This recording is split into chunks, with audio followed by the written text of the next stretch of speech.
ہندوستان اور خراسان یعنی موجودہ افغانستان کا ذکر۔ ابن ماجہ کی روایت ہے ان عبداللہ ابن الحارث رضی اللہ تعالی عنہ قال رسول اللہ صلی اللہ علیہ وسلم یخرج ناس من المشرق یؤتئون للمہدی یعنی سلطانہ، یعنی سلطانہ، دونوں طرح سے پڑھ سکتے ہیں۔ حضرت عبداللہ ابن حارث فرماتے ہیں رضی اللہ تعالی عنہ کہ حضور نے ارشاد فرمایا مشرق کی طرف سے وہ فوجیں نکلیں گی، لوگ آئیں گے جو عرب میں مہدی کی حکومت قائم کریں۔ یہ مہدی کون ہوں گے اس کا ذکر میں ذرا بعد میں کروں گا، لیکن نوٹ کر لیجئے کہ مہدی سے پہلے لازماً کسی مشرقی علاقے کے اندر وہ نظام قائم ہو چکے گا، تب وہاں سے فوجیں آئیں گی نا۔ یہ مشرق کون سا ہے؟ عرب کے مشرق میں آپ چلیے، ایران بھی آ جائے گا، افغانستان بھی ہے، پاکستان بھی ہے، اور اگر اس سے اور توسیع دیں تو ہندوستان بھی ہے۔ یہ ہے عرب کا مشرق، اس سے فوجیں جائیں گی۔ اس کا کیا مطلب ہے کہ اس میں سے کسی جگہ پر نظام خلافت پہلے قائم ہو جائے گا تاکہ وہاں سے فوجیں جائیں گی جو جزیرہ نما عرب میں حضرت مہدی کی حکومت کو قائم کریں۔ اب دوسری حدیث سنیے، یہ سنن ابن ماجہ کی حدیث تھی جو میں نے آپ کو سنائی، آپ نے پڑھی۔ دوسری عن ابی ہریرہ رضی اللہ تعالی عنہ، یہ ترمذی شریف کی روایت ہے، قال قال رسول اللہ صلی اللہ علیہ وسلم یخرج من خراسان رایات سود لا يردها شیء حتی تنصب بإیلیا۔ خراسان کے علاقے سے سیاہ جھنڈے لے کر فوجیں آئیں گی، ان کا رخ کوئی موڑ نہیں سکے گا، ان کو پیچھے پھیر نہیں سکے گی کوئی بھی، یہاں تک کہ وہ یروشلم میں جا کر جھنڈے نصب کر دیں گے۔ ایلیا حضور کے زمانے میں یروشلم کو کہتے ہیں۔ یہ یروشلم تھا جب حضرت سلیمان کی حکومت تھی اور یہاں پر معبد سلیمانی، ہیکل سلیمانی قائم ہوا، پھر یہ یروشلم بھی رہا ہے تاریخ میں، یہاں تک کہ سن 70 عیسوی میں جب ٹائٹس رومی جنرل نے اس کو گرایا، ختم کیا، سیکنڈ ٹیمپل گرا دیا، اور یہاں سے یہودیوں کو کہا نکل جاؤ یہاں سے، کوئی یہودی باقی نہیں رہا، بالکل تہو بالا برباد کر دیا۔ اس کے کوئی 150 سال بعد ہیڈریان، رومن ایمپرر ہیڈریان، اس نے پھر دوبارہ آباد کیا اس شہر۔ 150 سال تک یہ بالکل بنجر اور بالکل غیر آباد پڑا۔ اب ہیڈریان نے جب آباد کیا تو اس کا نام ایلیا رکھا، اب یروشلم نام نہیں۔ تو حضور کے زمانے میں پھر اس کا نام ایلیا، اور اب اس سے کیا معلوم ہو رہا ہے کہ یہ یروشلم مسلمانوں کے قبضے سے اس وقت نکلا ہوا ہوگا۔ ایک دفعہ پہلے نکلا تھا، 1099 عیسوی میں مسلمانوں کے ہاتھ سے نکلا، کروسیڈرز، عیسائیوں نے آ کر اس کو قبضے میں کیا، لاکھوں مسلمانوں کو مارا، قتل کیا۔ اس کو 1187 عیسوی میں واپس لیا ہے۔ کس نے لیا ہے؟ صلاح الدین ایوبی کرد۔ عرب کھوکھلے ہو چکے تھے، عربوں نے کھویا، واپس نہیں لے سکے، بہت حکومت کر چکے تھے، 400-500 برس کی حکومت، اور ان کے عیش اور ان کے آرام، اب ان میں جان نہیں تھی کہ وہ واپس لے سکے۔ واپس لینے والا گرم کرد صلاح الدین ایوبی۔ تو گویا کہ اب آپ سمجھئے کہ 88 برس تک عیسائیوں کا قبضہ رہا یروشلم۔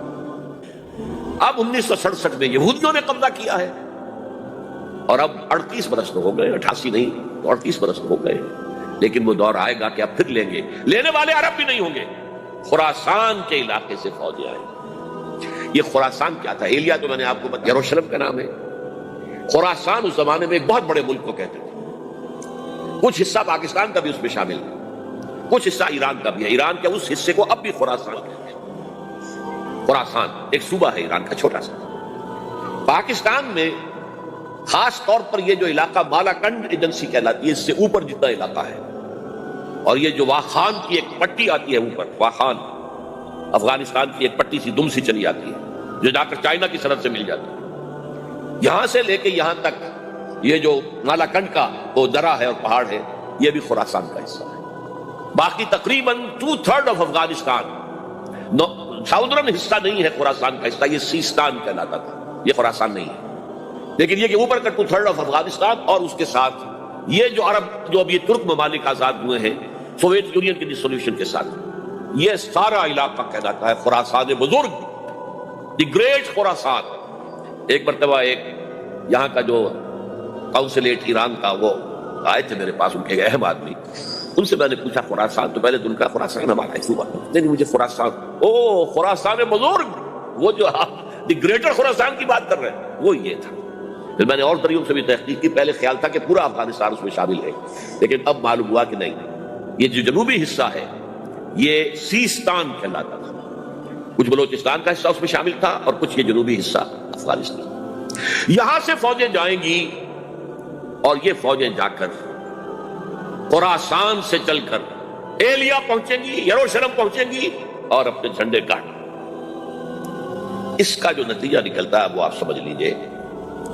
اس میں بھی اب میں اس سیر ترجمان القرآن اقبال کا ایک شعر آپ کو سنا رہا ہوں۔ ایک تو انہوں نے جو اردو میں کہا تھا، میر عرب کو آئی ٹھنڈی ہوا جہاں سے، میرا وطن وہی ہے، میرا وطن وہی ہے۔ ٹھنڈی ہوا حضور کو آئی، مجھے ہندوستان کی طرف سے ٹھنڈی ہوا آ رہی ہے صلی اللہ علیہ وسلم۔ اس کا جو ہے حوالہ مجھے نہیں مل سکا ہے اب تک، لیکن لوگ مانتے ہیں کہ ہاں ہے، حدیث ہے، پڑھی ہے ہم نے، لیکن بتا نہیں پا رہے ہیں۔ اور ظاہر بات ہے کہ حدیث کا ذخیرہ اتنا وسیع ہے کہ اس میں سے تلاش کرنا آسان کام ہے، اور اقبال کو کافی علم تھا ان چیزوں کا، اس کو بغیر کسی بنیاد کے نہیں کہہ سکتا میر عرب کو آئی ٹھنڈی ہوا جہاں سے، میرا وطن وہی ہے، میرا وطن۔ لیکن اس سے بھی زیادہ جو بات ہے وہ علامہ اقبال کا ایک شعر ہے جس کے پہلے مصرعے میں تو حضرت مہدی کا ذکر ہے، وہ میں بعد میں اس کا ذکر کروں گا جب ان کا وقت آئے گا۔ خضر وقت از خلوت دشت حجاز آید برون، خضر وقت، وقت کا خضر، میرے نزدیک وقت کا مجدد حضرت مہدی، وہ خلوت حجاز سے باہر آئیں گے۔ خضر وقت از خلوت دشت حجاز آید برون، کارواں زی وادی دور و دراز آید برون، کارواں اس وادی دور و دراز سے چلے گا۔ یہ وادی دور و دراز کون سی ہے؟ وادی سندھ۔ وادی سندھ کا تصور پتہ نہیں آپ کو کیا ہے، آپ کو معلوم ہونا چاہیے کہ وادی سندھ، یہ سارے ٹریبیوٹس جو آ رہے ہیں جو وادی اس دریائے سندھ میں مل رہے ہیں، جیسے ایک درخت ہوتا ہے اور اس کی شاخیں ہیں، وہ تو درخت کے تنے سے نکلی ہیں۔ ایک یہ کہ ٹریبیوٹریز ہوتی ہیں، چھوٹے چھوٹے دریا ہوتے ہیں، وہ ملتے ہیں تو ایک بڑا دریا بنتا ہے۔ یہ ٹریبیوٹریز مشرق سے بھی آ رہی ہیں سندھ میں اور مغرب سے بھی آ رہی ہیں۔ افغانستان کا مشرقی حصہ اسی وادی سندھ کے اندر ہے، اور یہ موجودہ پاکستان، بلکہ اس میں سے کچھ حصہ جو ہم چھوڑ چکے ہیں، ہم سے نکل گیا دریائے ستلج تک، یہ اس وادی سندھ کا حصہ ہے۔ کہاں آ رہا ہے ستلج؟ سندھ میں، اور بیاس تو ستلج میں پہلے ہی آ گیا، راوی آ گیا، چناب آ گیا، جہلم آ گیا، سب سندھ میں پہنچ گئے، پیٹن کوٹ میں سے پہنچ گئے کہ نہیں پہنچ گئے۔ اوپر سے یہ دریائے سوات آ رہا ہے، یہ دریائے دیر آ رہا ہے، یہ دریا فلاں آ رہا ہے، یہ دریا فلاں آ رہا ہے، سب دریائے کابل میں ہو کر کہاں پہنچے؟ سندھ میں۔ اوپر سے دریائے ہنزا آ رہا ہے، دریائے گلگت آ رہا ہے، کہاں آ کر گرے؟ سندھ میں۔ پھر یہ جو دریا آ رہے ہیں جو ہمارے جو ہے درے، درائے گومل سے چلا آ رہا ہے، کوچی چلا آ رہا ہے، کہاں جاتے؟ سندھ میں۔ یہ پوری وادی ہے، یہ افغانستان کا مشرقی حصہ جو پختون ہے، 100% پختون، وہ در حقیقت وادی سندھ کے اندر ہے۔ یہ دو طرف سے وادی سندھ۔ کارواں زی سے مراد ازیں، کارواں ازیں وادی دور و دراز آیت برو، فوجیں یہاں سے جائیں گی حضرت مہدی کی حکومت قائم کرنے کے لیے۔ خضر وقت از خلوت دشت حجاز آیت برو، کارواں زی وادی دور و دراز آیت برو۔ یہ ہے اس سیر کا۔ حالانکہ یہی شخص ہے جو اپنے خطبات کے اندر نفی بھی کرتا ہے کہ یہ مہدی اور یہ اور وہ، یہ سب تصورات جو ہیں یہ کوئی صحیح نہیں ہے، اور یہ پرانی کوئی روایات چلی آ رہی تھی، ہر مذہب میں تصور ہے، اس طرح کی بات کہی۔ جب عقل سے بات کرتا تھا اس میں ٹھوکریں کھاتا تھا، جب دل سے اس کے، یہ سیلاب کے معنی چشمہ ابھرتا تھا دل سے اس کی شاعری کا، اس میں ہوتے تھے وہ حقائق جو ابدی۔ اس پر جو اشفاق صاحب ہوتے تھے ہمارے ہاں، اشفاق احمد ادیب، ڈرامہ نگار تلقین شاہ، انہوں نے بڑی پیاری بات کہی تھی، اگرچہ ان کا مذاق اڑایا تھا روزنامہ نوائے وقت نے، بات بڑی پیاری تھی۔ اقبال ایک دن کا اقبال تھا، ایک رات کا اقبال تھا۔ دن کا اقبال فلسفی تھا، وہ اپنی عقل سے غور و فکر کرتا تھا، اس کا حاصل تو ہے وہ لیکچرز، خطبات، ان میں بہت سی باتوں پر علماء کو شدید اعتراض ہے۔ ایک رات کا اقبال تھا، اسے الہام ہوتا تھا، سیلاب آتا تھا شاعری کا، اور وہ اقبال جو ہے اصل اقبال ہے۔ اور اس کو کہا اقبال نے خود، ڈاکٹر یوئنگ ہوتے تھے جو پرنسپل تھے ایف سی کالج کے، ان کے نام سے یوئنگ ہال اب بھی موجود ہے نیلا گنبد چوک میں، ایک ہاسٹل بنایا تھا انہوں نے، یوئنگ ہال۔ ایک دعوت میں سب جمع تھے، ڈاکٹر یوئنگ بھی تھے، علامہ بھی تھے۔ یوئنگ نے بڑا تیکھا وار کیا یہ ڈاکٹر اقبال، ہم نے سنا ہے کہ آپ جیسا آدمی بھی وربل ریویلیشن کا قائل ہے. تو پہلے مسئلہ سمجھ لیجئے ورنہ واقعہ سمجھ نہیں آیا تھا. ایک ہے وربل، وحی باللفظ، قرآن کے بارے میں ہمارا عقیدہ یہ الفاظ اللہ کے. ایک ہوتا ہے وحی، لیکن اس وحی میں لفظ جو ہے وحی کا نہیں ہوتا، بلکہ وہ انسپیریشن کہلاتی ہے. کوئی بات آپ کے ذہن میں ڈال دی گئی، آپ نے اپنے الفاظ میں اس کو ادا کیا. تو یہ سمجھتے ہیں کہ وحی جو ہے یہ ہمیشہ وحی باللفظ وربل نہیں ہوتی. یہ عیسائیوں کا عقیدہ ہے. اور وہ عقیدہ کیوں بنایا ہے؟ اب ایک بات سے بات نکل رہی ہے. انجیلیں 100 سے زیادہ تھیں، اب بھی کم سے کم 4 کو کینونیکل کہتے ہیں. تو ان چاروں میں اختلاف ہے تو کون سی انجیل ہے؟ میں جب پڑھتا تھا میڈیکل کالج میں تو میں نے بٹگمری میں ایک بہت بڑا کمیشن ہے، تو وہاں پادری صاحب سے مسٹر وائٹ جا کے میں نے کہا کہ which one of these is Bible؟ اب جواب آپ سنیے، ذہانت کا شاہکار ہے. None of them is Bible. Bible is in them. ان میں سے کوئی بائبل نہیں ہے، بائبل ان کے اندر ہے. یعنی جو مفہوم عیسیٰ کو وہ خدا سمجھتے ہیں اور ان کو اپوسٹلز کہتے ہیں، یہ نبی تھے، حضرت عیسیٰ کے رسول تھے، یہ متی ہوں یا جون ہوں جو بھی ہے اپوسٹلز ہیں. تو جو حضرت عیسیٰ نے ان سے کہا وہی کی، انہوں نے اپنے الفاظ میں اس کو ادا کیا ہے، لہذا علیحدہ ہو جائے گا معاملہ، جیسا کہ احادیث کے اندر ہے. تو اقبال سے کہا کہ اقبال، ڈاکٹر اقبال، میں نے سنا کہ آپ بھی وربل ریولیشن کے قائل ہیں. کہ بالکل، اور مجھے تو ذاتی تجربہ ہے. مجھ پر جو شعر اترتا ہے وہ الفاظ میں ڈھلا ہوا ہوتا ہے، میں تبدیلی کرنا چاہوں تو نہیں کر سکتا. چپ ہو گیا یوں ہی، اب آگے کیا بولے گا یوں ہی. تو بہرحال اقبال کا یہ شعر جو ہے تاج کے اقبال کا شعر ہے، یہ اس اقبال کا جس کو الہام ہوتا تھا.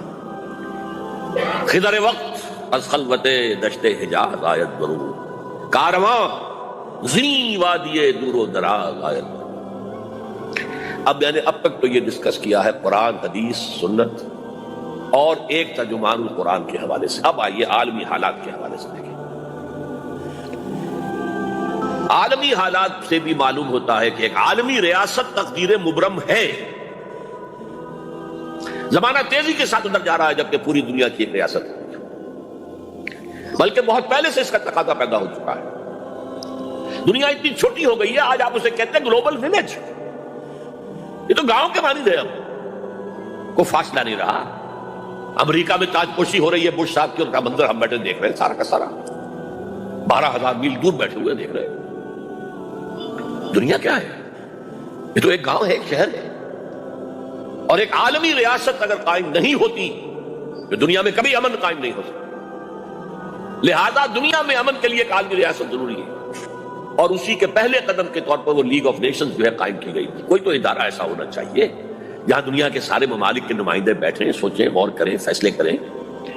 اگرچہ وہ جو بے ایمانیاں دلوں میں تھی، جو بدنیتیں دلوں میں تھی، انہوں نے ناکام کر دیا اس کو، لہذا وہ مر گئی، ختم ہو گئی. ہاں، جنم دے گئی اسرائیل کو، اس کے بطن سے اسرائیل نے جنم لیا. اسرائیل نے نہیں، بالفور ڈیکلریشن نے، کہ یہودیوں کو فلسطین میں آباد ہونے کی اجازت ہے. اچھا، جب وہ ختم ہو گئی تو تقاضا موجود تھا، کوئی ادارہ ایسا ہونا چاہیے بھائی بیٹھے سب کے سب وہاں فیصلے کریں، ورنہ تو 2 برتن کھڑک جائیں گے تو اس کے بعد وہ عالمی جو ہے ایک کنفرنٹیشن ہو سکتی ہے. تب یہ پھر دوبارہ یونائٹڈ نیشنز آرگنائزیشن بنی، اور اب وہ بھی دم توڑ رہی ہے بیچاری، کئی روز سے دم توڑ رہی ہے. اس لیے کہ عراق وار کے ضمن میں ایک پیسہ بھر بھی وقت نہیں دی بش نے یو این او کی حمایت یا مخالفت. کیا رہ گیا اس کا؟ بس ایک کلب ہے، آؤ بیٹھے گفتگو کرو، اللہ اللہ خیر سلام. جتنے ریزولوشن یو این او نے پاس کیے جنرل اسمبلی نے اسرائیل کے خلاف، سب کو ویٹو کیا ہے امریکہ نے. فائدہ کیا ہوا بھائی؟ جنرل اسمبلی کا فیصلہ کشمیر کے بارے میں موجود ہے 55 سال سے، اس پر عمل درآمد نہیں ہو سکتا. تو وہ در حقیقت جب عادل انسان کے اندر نہ ہو، اللہ پر ایمان اور یقین نہ ہو، آخرت کے محاسبے کا احساس نہ ہو، تو کوئی بھی آپ ادارہ بنا لیں پھر ہو جائے گا. ایک زمانے میں، وہ بھی میرے زمانہ طالب علمی کا ہے، جمعیت طلبہ والے جو ہے کراچی سے نکالا کرتے تھے اسٹوڈنٹس وائس، ایک انگریزی افروزہ، اس میں لکھا تھا یو این او کا مطلب ہے یونائٹڈ نیشنز آرگنائزیشن نہیں، انٹائڈ نیشنز آرگنائزیشن. جو بندھی ہوئی نہیں ہے آپس میں. یہ نیشنز جو ہیں ان کا کوئی آپس میں تعلق نہیں ہے, ان کی آرگنائزیشن انٹائٹ یونائٹڈ کی بجائے, اور آج اس کا منظر سامنے آ چکا ہے. لیکن تقدیر مبرم ہے. The march of history cannot be stopped. چاہے نیو ورلڈ آرڈر آئے, چاہے جسٹ ورلڈ آرڈر آئے, آئے گا ورلڈ آرڈر, جس میں کوئی شک نہیں ہے. گلوبلائزیشن ہو رہی ہے, ٹرپس کا معاہدہ ہو رہا ہے. یہ سارا جو ہے کدھر ہم سفر کر رہے ہیں, کدھر جا رہے ہیں؟ Towards a world state. اس عالمی ریاست کے قائم ہونے میں کمپیٹیٹرز کون کون ہیں؟ کون اپنا نظام قائم کرنا چاہتا ہے؟ اس کے لیے اقبال کے دو شعر. دنیا کو ہے پھر مارکہ روح و بدن پیش, مارکہ روح و بدن روحانیت اور میٹیریلزم. دنیا کو ہے پھر مارکہ روح و بدن پیش. تہذیب نے پھر اپنے درندوں کو مارا. تہذیب کے درندے, یہ ہے مغربی قوموں کے لیے بہترین لفظ, تہذیب کے درندے. کہتے ہیں سیویلائزیشن سیویلائزیشن سیویلائزیشن, اور جو درندگی وہ کرتے ہیں کوئی بھیڑیے وہ درندگی نہیں کر سکیں گے جو وہ کرتے ہیں. دنیا کو ہے پھر مارکہ روح و بدن پیش, تہذیب نے پھر اپنے درندوں کو ابھارا. اللہ کو پامر دیے مومن پہ بھروسہ, ابلیس کو یورپ کی مشینوں کا سا. This grand confrontation is very soon to come, very soon to come, very soon to come. ایک طرف اللہ ہے اور مرد مومن ہے, دوسری طرف ابلیس ہے اور اس کا سب سے بڑا ایجنٹ یہودی ہے, اور یہودیوں کے سپورٹرز عیسائی. یہ ہے دو طرفہ, یہ دو فریق ہیں. اور وہ میں آپ کو پہلے سنا چکا ہوں نظر. ابلیس نے کہا تھا مجھے نہ جمہوریت کا کوئی خطرہ ہے, نہ کوئی فاشزم سے خطرہ ہے, نہ کوئی اشتراکیت سے خطرہ ہے اگر کوئی خطر مجھ کو تو اس امت سے ہے جس کی خاکستر میں ہے اب تک شرار آس. خال خال اس قوم میں اب تک نظر آتے ہیں, وہ کرتے ہیں اشک سحرگاہی سے جو ظالم وضو. وہی خطرہ ہے جس کا ذکر کیا جب USSR ختم ہو گئی, جس کے لیے نیٹو بنایا گیا تھا, جس کے لیے سیٹو بنایا گیا تھا, جس کے لیے سینٹو بنایا گیا تھا, ٹو کنٹین USSR.